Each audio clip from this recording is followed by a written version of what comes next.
when a man stands against the fading principles of Connecticut and the United States of America, a nation 250 years removed from its founding. There's only one choice to make, as Nathan Hale once proclaimed, "I only regret that I have but one life to lose for my country." Jadon MacCormack stands for God, family, and the founding principles and laws of our nation. Welcome to America's 250th Anniversary Podcast.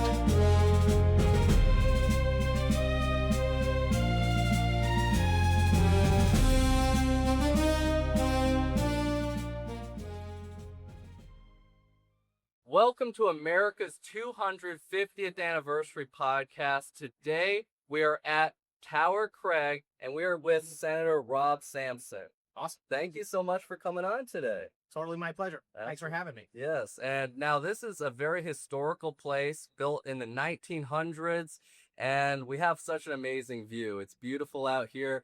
You know, it's not raining, so we have a great open space. We even have some drone footage, as you'll see on camera right now. And I don't know, it's just something to celebrate America with America's flag right in the background. But we're having a good day. Now, you know, to celebrate America's 250th anniversary, I wanted to make sure we had Senator Rob Sampson here because he could tell us why he thinks it's such an important year, but at the same time, what is the impact that we're having in 2026? So, Senator, please let me know what is so special about the United States of America. Jadon, first off, thanks for having me. This is a beautiful place and an amazing view. I grew up in the city of Meriden, so excited to actually come back and visit Castle Craig and get this beautiful, amazing view, which I hope the drone footage does it justice, as it really is a remarkable spot in Connecticut. I love America. It's the reason why I do politics. It's because this country is very important to me. It's been very good to me as a family. And I want to make sure that you preserve America for future generations. So that's what I do every day. I go to work at the state capitol to try and protect our Constitution, preserve freedom, defend the rights and the value system of America that's existed for 250 years. And let's hope it lasts at least another 250. Right, and that's great that you're able to fight for our freedoms every day, essentially. You're saying that you really want to preserve what made America great back in the day and all the way into the present. So now this is 2026. Now, do you remember 1976, the 200th anniversary, or were you not born yet? I was born in 1969, so Okay. I would have been 7 years old. Yeah. I have vague recollections. Yeah. My parents were very patriotic people, not really political, Yeah. but very patriotic, flag waving Americans. And so I assume I got a lot of my love of country from them. But I do remember it, although not vividly. It's interesting because for me personally, someone born in the early 2000s, I'm thinking, wow, this is the 250th, and people were able to celebrate the 200th. And they said that that was well more celebrated actually than this year. And I want to make that a difference. I want to change that and flip it on its head and make the 250th the most powerful and the most celebrated. And that's what we're doing with this podcast today. We want to really proclaim America as a great country. But of course, we're in Connecticut, right? One of probably the most liberal states in all the union. And we're really trying to fight back against a lot of evil people that really want to destroy our nation, not just on a local level, but nationally. So what's your thoughts on kind of the corruption side and kind of what you're trying to defend the United States by? There's a lot in that question, Jadon. So first off, Connecticut is certainly a place that has a very progressive government. I don't know that matches the citizens of Connecticut. I think the citizens in this state have pretty traditional American values. I think that's one of the strengths of America is the fact that we always refer to America as an experiment. But after 250 years, I say the experiment is a success. And we've proven that a country that's is based on individual liberty, with small governments designed to protect the rights of individuals, is a working phenomenon. And I think it's the best form of government. It certainly leads to the greatest amount of prosperity for human beings. The proof is in the last 250 years of this great country. And that is the message, really, that I think we need to carry forward for the next 250 years and to celebrate this anniversary, this birthday of the country. And I agree with you. I wish there was a lot more attention to the 250th anniversary. I know that the president does have a lot of plans. I'm actually going to visit Washington, D.C. For Independence Day. Very nice. I've been there on Independence Day before to watch the fireworks and stuff like that. So I'm anxious to see what the festivities are. I also know that they have these great travel buses that are going to be going around the country. I don't know how many of them there are, but they're like traveling museums. So that's interesting. Are you going on one of those? I don't. They're not for tours. They just stop in various cities so that and it's a big deal. A lot of people will come out and visit them and hopefully learn a little bit of history. I think the biggest problem we have is education, really. And I don't necessarily mean education in our education system, but just the knowledge of American history and exceptionalism. Yep. People don't really realize what the rest of the world is like unless you've really traveled abroad or you're somebody who's come from another country. It's hard to get a grip on really just how special America is and the rights that we have. People do a lot of complaining. And what they need to realize is all that complaining, you can only do that. Yeah.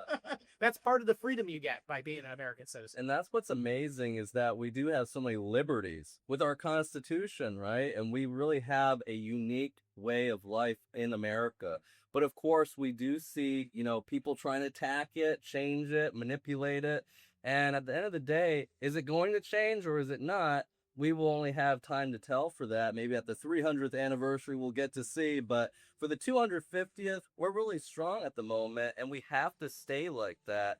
Of course, though, I want to go more deep into your background because as a true American, you grew up in this area. You were able to see the different changes, what in the world is going on currently. And of course, you're involved. You're in there in the General Assembly in the state of Connecticut and Hartford. And so what's your entire life background? It's a big question, but, when you first started, when you were growing up, and then what you did before you even got into politics and what made you drive, like what got you excited about life? That is a really tough question. And, it's funny because I don't usually spend a lot of time talking about me. I don't think that's really what's important. And in fact, I'd like to say very clearly that I think one of the problems in American politics is it's too focused on individuals. People either love or hate the president, for example.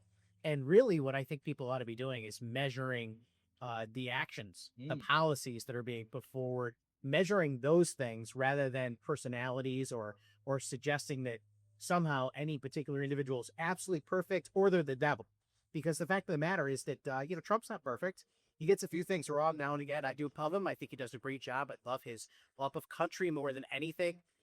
In my lifetime, I think he's the president that I think exudes his Americanism more than any other. And he is proud and has great love of country. It's obvious for anyone to see. Let's put America first. So to me, that's a major qualification for Trump, even if I don't agree with him on everything along the line as far as policy goes. So you're more focused on, instead of personality, what is happening, what's policy driven. And of course, when you're trying to structure your bills and get them passed in the Senate, but I want to still kind of hone in a little bit on you. Now, of course, the reason is because what truly made us real Americans, right? What made us get into the battlefield of politics? And of course, what was that drive that made you want to even get involved in the first place? If you don't want to talk about your own person, but I don't mind at all. Sure. I was just trying to make a larger point, just that I'm a Republican because I believe in merit, right, as the driving factor in how to achieve success and rewards, right? So, not personality, not things like that. Merit is what is the key to determine whether or not we should be awarded in life. And I feel the same way about the way people approach politics. But for me, I was involved at a young age. I became a fan of Ronald Reagan when I was a sophomore, I think, in high school. Right. It was in the mid 80s, and really began to understand and study what was happening in America. I always loved history. It was one of my favorite things when I was a student in school. Is I loved American history. I loved the story of the bravery of a small band of colonists pushing back on the largest empire in the world over an important ideal, which is individual liberty. Yeah. It's a tremendous story, and it's hard to look at it and not realize that there was some divine intervention that allowed our country to exist and to persist as long as it has. And I feel like divine intervention has happened a number of times, and I do believe we're lucky and fortunate enough to be the recipients of it even today in 2026. I gotta say, I ran for office in 2010 because that was the mid-year election for President Barack Obama. And I have to say that I feel like the country was possibly at its lowest point, certainly in my lifetime. Wow. We had drifted so much from the American value system that me alluded to, which I hope we talk more about, what it is to be an American. Right. But we had drifted so far, and we had a president that was desirous taking us in a completely different direction, more towards socialism, against merit-based success, and more about identity politics and DEI and things like that. And I was fed up. I was fed up enough to take what had been an interest and an active interest. I was involved in politics, and that was in campaigns and everything. That was in 2010, right? Right. So that was 16 years ago. 16 years ago. All right. Yes. That's when I first ran for office. Now, as I said, I had been involved for many years before. I worked on campaigns. I helped a lot of people. I knocked on doors for others, but I never really had a desire to run myself. I was kind of a behind the scenes person. Yeah. And maybe I was a little shy. In fact, I didn't like being on camera. I didn't like speaking publicly, things like that, which is ironic because I become such a known public speaker now. I do more talking in the legislature than anyone. But that's something that evolved over time. And it was all based on my passion, my love of country, and the fact that in 2010, I realized that it was my job. Yeah. I was obligated because I knew enough about what to do to be able to run a campaign effectively, to win, and to go on to actually fight for my value system. I felt obligated, and I still do. I mean, this is the thing.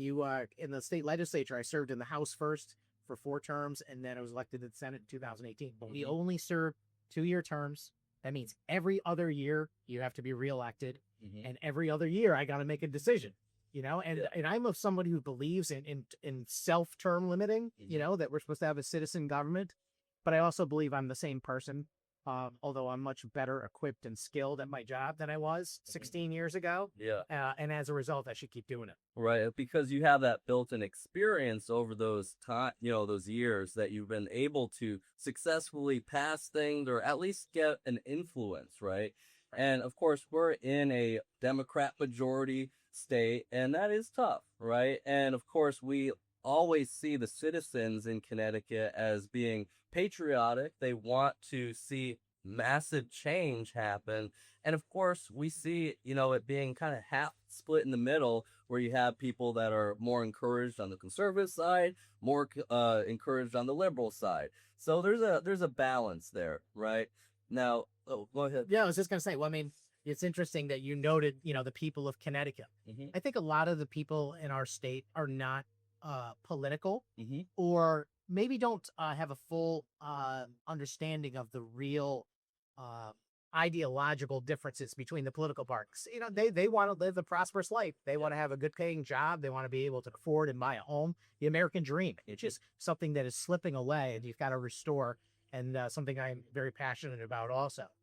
But the difference is that, Republicans share the same value system that our founders did, that people should really be in charge of their own lives. Right. And if people are allowed to have the freedom to make their own choices, pursue their happiness, they're much more likely to come up with beneficial results than if the government is in charge. And the government certainly has a role to play. I believe the government is something that is a necessary evil, just like our founders did. We need to have government to have a criminal justice system, to make sure that contracts are abided by. But beyond that, all of the roles the government has today, redistributing wealth, placing unnecessary regulations on industry, Those things are impediments to success and quality of life. Right, that's the red tape that we have to go through in this day and age. Right. So what I would like to see more of is the ability for the average citizen to truly see the differences in ideology and to be able to measure the success of each one. Because in that situation, Republicans will win every time. Yeah. Because our way actually works. The prosperity of America is based on Republican ideals and vision. And the Democrats are proposing a worldview that has failed in history, across this world, across the globe, countless times. Yeah. And I don't want us going down that path, even though they have the ability to go to people. And again, I don't want to refer to people as uneducated or anything like that, but if you don't have the knowledge of our American history, world history, the difference between individual liberty and socialism from a government standpoint, and you're not really understanding when someone comes to you and says, I'm here from the government, I'm going to help you, I'm going to give you a check, I'm going to give you some sort of ability to survive. That is not the same thing as freedom and opportunity that will allow you to thrive and succeed. Right. And that is the choice that people have to make. I want them to choose better. And the way to do that is to make sure that we are sharing all the information. Yeah, especially with opportunities, right? We see so many people trying to get into the trade route instead of the 4-year degree. You know, we have a lot of people that are more entrepreneurship, you know, they're leaning. And at the same time, that's really what America is about, is that land of opportunity. And of course, we see you as the success story, as somebody that was able to get involved and be able to proclaim the truth and trying to help other people. Because really what you're doing is serving other people, right? Serving your constituents and seeing them have more opportunity in your area. Now, I was talking with Joe Markley. He's the former senator that used to be in your seat. And he was telling me that when you run a campaign, you're more aggressive than some other people may be. When I say that, it means you really take the vision and you run with it. Now, I think that's truly American in essence, just because of the fact that we as people in this land of opportunity in America, on America's 250th anniversary, we see that there's so much out there that we can grasp and we can take advantage of in a good way and be able to help other people, bring value to others. Now, what's something that you've seen help somebody else while you've been serving? What's something that really engages you in a factor that you see somebody may be struggling, and how you can pick them up and give them that better chance? Well, first off, shout out to former Senator Joe Markley, my dear friend. He was best man at my wedding recently, and Joe was a mentor to me when I was first elected. We got elected together in 2010, him in the Senate, me to the State House, and then 2018, he ran for lieutenant governor, and I took his place in the Senate. I get a lot in your questions. You know, it's hard to tackle which part of it is most important. But let me just say that I don't know. Okay. Yeah. No, Hit me with the question again. Yeah, just to re-emphasize it, because it's so interesting about the United States. We have so many lands of opportunity out there, but some people struggle deeply, and we are trying to help and bring them value. So what's one way that you've seen somebody struggling and maybe gave them the benefit and said, hey, let's kind of reverse your mindset or try to help them out some way or another? Right. Well, I mean, this goes back to the earlier conversation we have about me being aggressive as far as a candidate goes, Sure. and as a lawmaker. And it's like I wouldn't refer to myself as aggressive in any way, but I am is open and outspoken. And that's because I truly believe politics is a battle of ideas. It is, you know, their agenda versus our agenda. Right. And sadly, most people in politics are trying to hide what they're doing. It's crazy. It really is. They try and make as few public statements as they can, or they try and be vague about what they are, or they speak at platitudes. For me, I want to see the real contrast. You know, when I run a campaign, I try and paint a contrast between me and my opponent. Now, I want to be very clear. That is not attacking anyone. That's what politics is about. And in fact, I think the Republican Party in the state of Connecticut suffers tremendously from the fact that we do not try hard enough as a group to be out there explaining and selling our ideas as better. We need to be convincing people, making more Republicans. by telling people that our values are better. Our systems are better. Our proposals, our bills are better than theirs. That's how we are going to win. And there's no other substitute for that. So for me, that's what I do. And to answer your question more directly, I mean, that's what I bring to people. I bring a worldview that tells them that you can achieve, and we should have a policy in our state and our federal government and our local government, in fact, that is all about creating an environment and giving opportunity, and not about wealth redistribution, government control, and being subjects. I want people to be true sovereign citizens. I want to understand what your history is to passing legislation, because there's always certain bills that try to get out there and you're trying to create. So what's something in your particular mind that you want to get out there and possibly put into law as of this moment, and maybe even reversing something? Is there something that's, maybe in your mind that you're trying to target for? Sure. Well, let me just give you a little history too.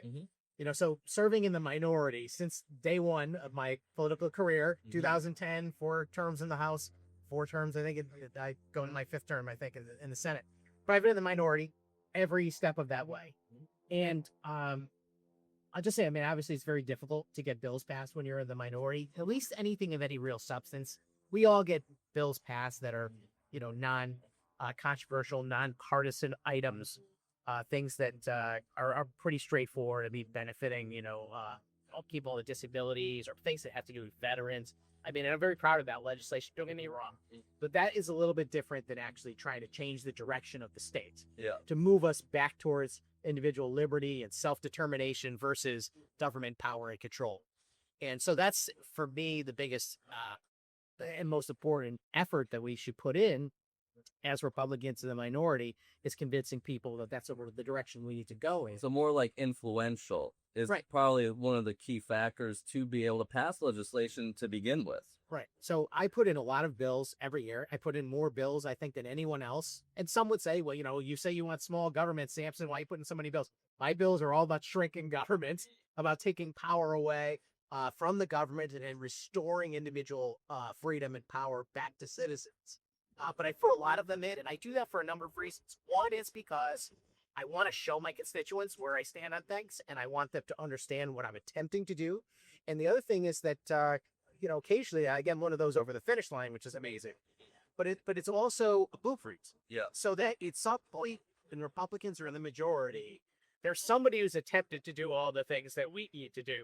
So we can go back and look and say, we need to go ahead and restore our criminal justice system that has been eviscerated by the Democratic majority over the last couple of decades. We need to go back and, take many of the taxes that have been imposed. They've added all sorts of new taxes onto things over the last few years. And something that's mentioned, with when you're saying that the Democrats are trying to pass all this crazy legislation, which they are, and at the same time, they try to make these stipulations happen where they're time constrained, right? And you see that at first-hand level when they go ahead and try to get something ran through, you go ahead and railroad bills in there. But let me know, in your perspective, their strategy on trying to stress the Republican Party out, and when you're trying to go ahead and review the legislation, the laws, the bills, everything in between, when it comes to trying to pass their bills, when they're trying to, I guess at the same time, really stressing out you. Right. Well, I mean, the thing is that they have every advantage. The Democrats have 2-to-1 or more majorities in both chambers. Right. And what's remarkable about that is that even though they have this great advantage, they're going to win every vote, right? And they got the people. Is they still cheat? I mean, it's a pretty bold statement, but it's a true statement. You walk into a committee and, they're passing legislation, at least nothing more than a title. The committee process is supposed to allow the public to be able to come to a hearing and express their concerns, good or bad, about each piece of legislation before it's passed into law. But they pass bills knowing full well that the language has not been written yet, or they haven't put it into the bill yet. So they're just passing the title out to get it past the public, to get it past the minority. Very often, the very first thing you will hear when they bring a bill to the floor of the House or Senate is Mr. Speaker or Madam President, I have a strike all amendment. And what that means basically is they're striking the whole bill, everything that was there, and they're replacing with something completely entirely new and different right there on the spot. And you question them and say, well, did this get a hearing? They emergency certify bills. This is a process by which the Democratic majority leadership, they just can decide there's an emergency. Sounds unethical. It is unethical. Wow. There doesn't have to be a real emergency. They just have to say there is one. And suddenly there's an emergency that allows them to put forward any type of legislation. I mean, they brought us in to do the police accountability bill in 2020, which is a bill that eviscerated our criminal justice system by basically chasing away our qualified and very capable local and state police officers. Which my opponent voted for. Right. Yeah. The police accountability bill, a bad piece of legislation that we're still suffering under. They bring us in for a special session all the time. Things they don't accomplish during the regular session, well, they just come back in the summer and do it as a special, and they do an emergency certification. The governor during, the pandemic, they use that as an opportunity, obviously, to ram through lots and lots of legislation, including a lot of election law, which undermines the quality of our elections. And they did that all through emergency certification. No actual emergency. 4 people in the hospital for COVID, something like that. And yet they're saying that we're still in the pandemic. Yeah. They've really abused their position in the majority. And it's frustrating because I'm someone who respects the fact that they were elected. They get their way. They're in a majority. They're going to win the votes. But when they start to limit our ability to speak, when they start to try and put a fast one over the people of Connecticut, for me, that's what gets me upset. So you give them an inch and they take a whole mile, essentially. Indeed. Wow. But it's so true, though. When you go ahead and break down what they're doing in the General Assembly, where they're trying to manipulate the system. And I see that as a factor of humanistic values, where somebody that is more moral, they want to do it the proper way, the proper process.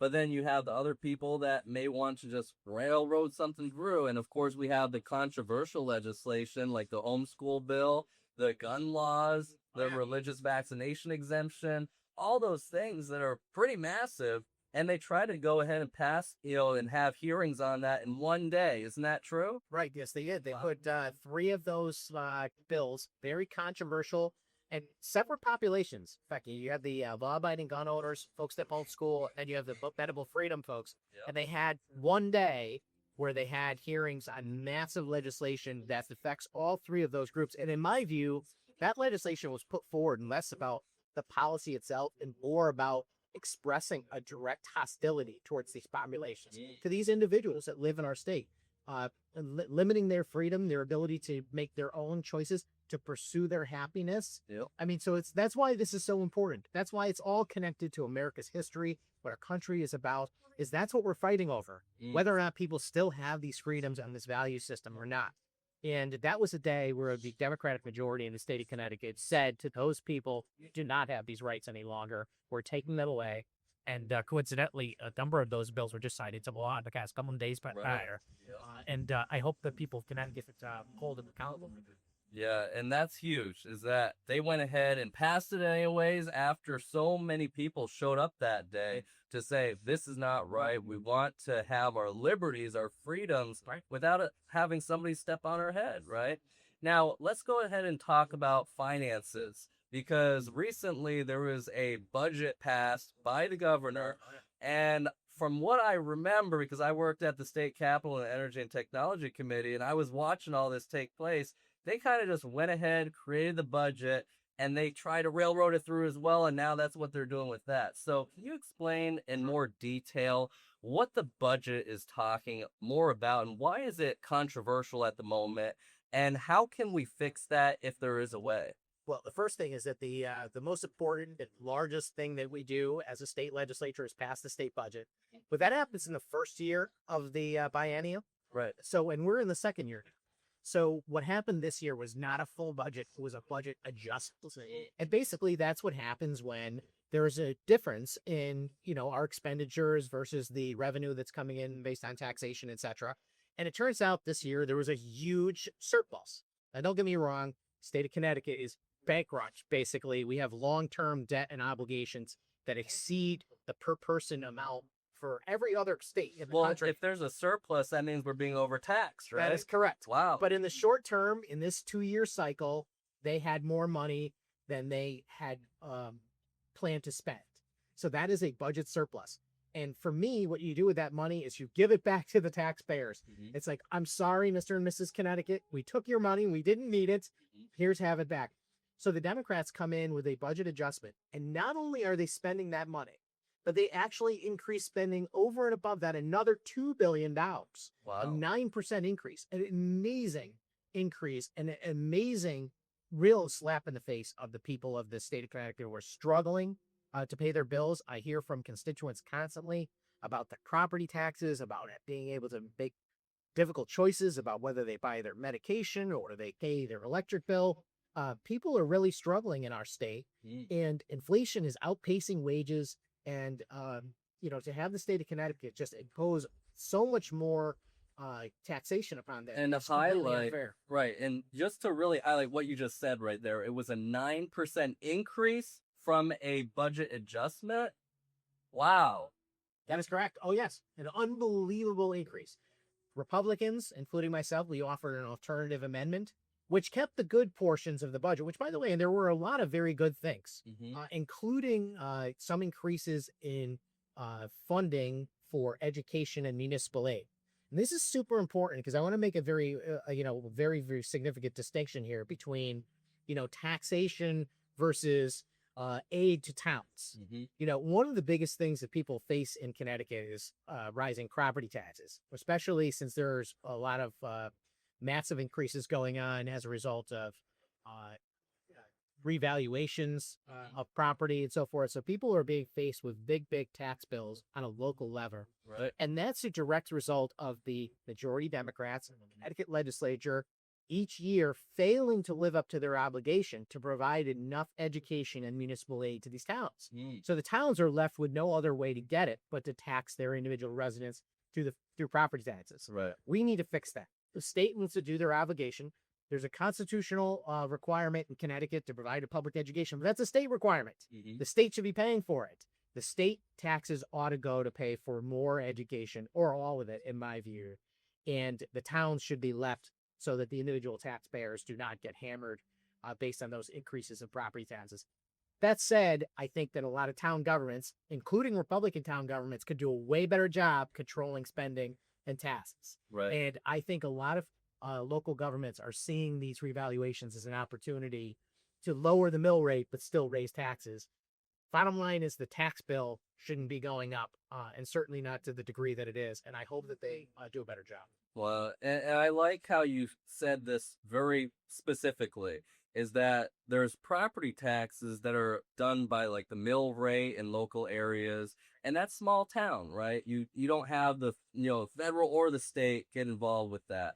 But of course, we have the schooling system locally within every district. And, they tried to go ahead and either have the local area or have the state pay for that, or there's subsidies and whatever else there is. But you personally would want there to be a state budget for this whole entire schooling system throughout the whole, every town or something like that? Well, what I want to see is fairness, really. I mean, more than any other thing. The problem is that education is in our state constitution as a requirement of the state to provide a public education for every child. Right. That right there is an obligation that's on the state. And they implement that via providing a grant to towns across Connecticut called ECS, Education Cost Sharing.